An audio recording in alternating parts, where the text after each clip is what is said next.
Some hacking today doesn't need talent. It needs only a USB port. And once you see these 3 plug-and-play gadgets, you'll never look at laptops, Wi-Fi, or even simple cables the same way again. Because the scary part is this: these tools don't look dangerous. They look normal. In this video, I'm showing you the top 3 plug-and-play hacking gadgets that can help ethical hackers test security in minutes without writing code. These devices are used in real cybersecurity labs, red team training, and penetration testing environments to simulate real attacks and expose weak points fast. And that's exactly why they're viral, because they show how quickly humans and systems trust the wrong thing. I'm not going to waste time with theory here. I'm going to explain what each gadget is, what it's used for, and what it can reveal in real-world security testing. Before going into the video, I need to strongly mention that this content is for educational purposes and legal authorized testing only. Misusing these tools can be illegal and harmful. Don't forget to subscribe to my channel and watch the video till the end. So let's get into the video soon.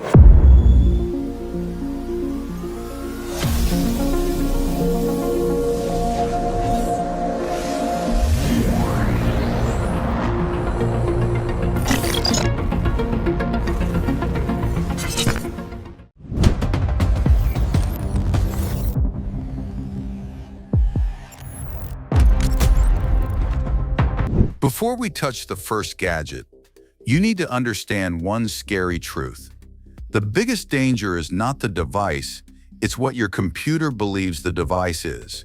Because the moment you plug something into USB, your system doesn't ask you, is this safe? It assumes it's trusted. It assumes it's normal. And that tiny trust is where everything breaks. This is where the term bad USB comes in. Bad USB is not one single product.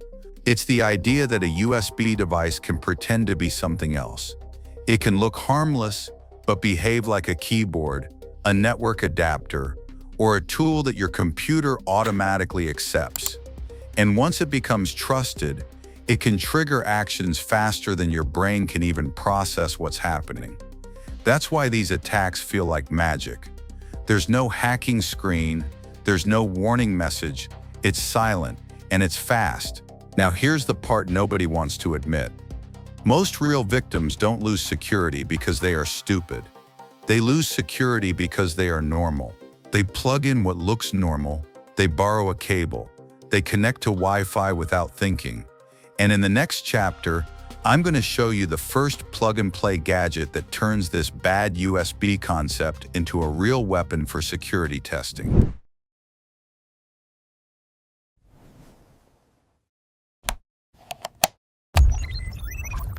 Number 1 is the Bash Bunny, and this is one of the most insane, looks harmless but acts dangerous gadgets ever made for security testing.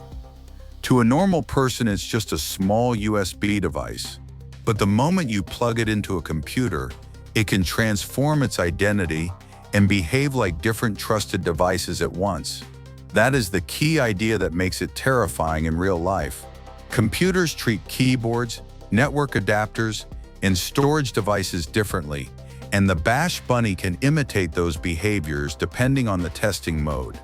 This is why security professionals call this kind of gadget a multi-role USB attack platform, and why it's used in red team labs for awareness.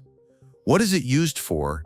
In ethical testing, the Bash Bunny is mainly used to automate security checks and show what happens when a computer blindly trusts a USB connection. Instead of manually doing long, boring steps, testers use it to run pre-built payloads and simulate what a real attacker would try after getting physical access for a few seconds. It can speed up actions like collecting device information, testing policy weaknesses, or proving that a lockdown computer still has gaps when a trusted interface is abused. And the scary part is this: it doesn't look like hacking. There's no hacker screen. There's no typing, it's silent. That's why it goes viral. Because people realize, wait, the machine is not hacked by the internet, it's hacked by trust. And yes, this device is well known and publicly documented by its manufacturer and by the security community because it's meant for training and defense learning. It exists because companies actually pay testers to prove that physical access is not a joke. Now in the next chapter, the danger moves from USB to the air around you. And that's where people get caught without even touching anything.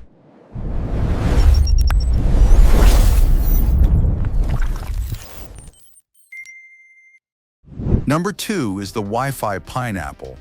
And this device is the reason why I tell people one thing: Wi-Fi is not always friendly. The Wi-Fi pineapple is a portable wireless auditing platform used by penetration testers to test Wi-Fi security, client behavior, and network trust issues. It's not a normal router. It's built for monitoring, scanning, testing, and showing how devices react to Wi-Fi signals around them. And the biggest reason this gadget is so dangerous looking is because most people still treat Wi-Fi like it's just internet. They don't think of it as a battlefield. What is it used for in ethical hacking? Security professionals use the Wi-Fi pineapple to run wireless audits and reveal real weaknesses, like devices connecting to untrusted networks, users falling for lookalike hotspots, or weak Wi-Fi configurations that expose traffic and behavior. It can be used in training to show how easily humans connect when they see a familiar network name. This is not a theory. Wi-Fi security problems and hotspot impersonation risks are talked about heavily in cybersecurity awareness for years because people get tricked in public places all the time. That's why this device has a strong reputation. It's made for professional wireless testing. And what makes it feel like no code? The reality is you don't need to be a coding expert to use this tool for basic audits because it's designed with dashboards, modules, and workflow systems that make testing easier. That's why it's a plug-and-play monster. It turns complex wireless testing into something that looks like a control panel.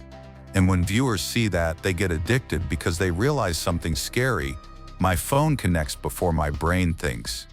People's devices often chase signals automatically, and that behavior alone can create risk if the network is not trusted.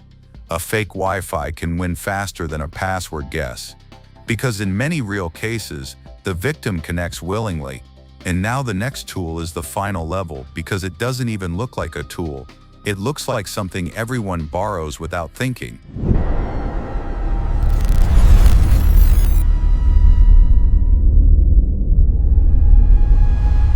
Number 3 is the one that makes people uncomfortable because it doesn't look like hacking at all. It looks like a normal cable. The OMG cable is a special USB cable that hides electronics inside it, and that hidden hardware can allow it to act like a covert device during security demonstrations. The reason security researchers and penetration testers talk about cables like this is simple. Humans trust cables more than apps. People fear suspicious links. People fear shady websites. But if someone gives you a cable and says, "Use this charger," most people don't even hesitate. That's exactly the weakness this tool is designed to expose. What is it used for in ethical hacking and awareness training? It's used to demonstrate a real-world concept. Hardware can be disguised, and normal-looking objects can still be part of an attack chain if someone plugs them into a sensitive device. In legal testing environments, it's used to teach companies and teams about safe charging practices, supply chain risk, and physical security mistakes. Because in the real world, attackers don't always break doors. Sometimes they walk through the front door by looking normal. That's why this gadget is psychologically terrifying. It's not about hacking skill, it's about human behavior.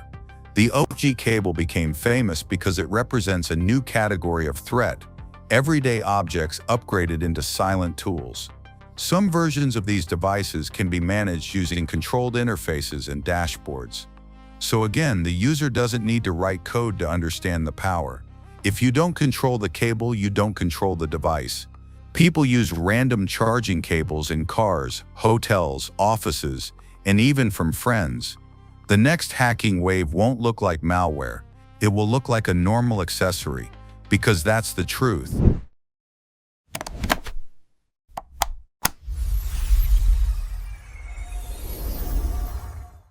Now let's make this practical, because fear without defense is useless. If you want to protect yourself from plug-and-play attacks, you need to think like this. Anything you plug in is a decision. First, don't plug random USB devices into your main laptop. Treat USB ports like doors to your system. Second, lock your screen always. Physical access is an attack in itself. Third, stop using random public charging cables or unknown chargers. If you want a simple solution, use a USB data blocker. It allows charging but blocks the data pins. This single item can reduce a massive amount of risk from unknown cable situations. Next, Wi-Fi protection. Disable auto-connect Wi-Fi. Stop connecting to open hotspots just because the signal is strong. Most people don't understand that a Wi-Fi name means nothing. Anyone can create a Wi-Fi network name. The real protection is using trusted networks, strong encryption, and being cautious in public. And if you're a business, you need USB restrictions, endpoint monitoring, and awareness training. Companies actually do this because physical and wireless threats are not rare. They are common. And the best part is this: you don't need to be a cybersecurity genius. These defensive steps are simple. The reason these gadgets feel scary is because they show how fragile everyday security habits are. Fix the habits, and most of the risk dies instantly.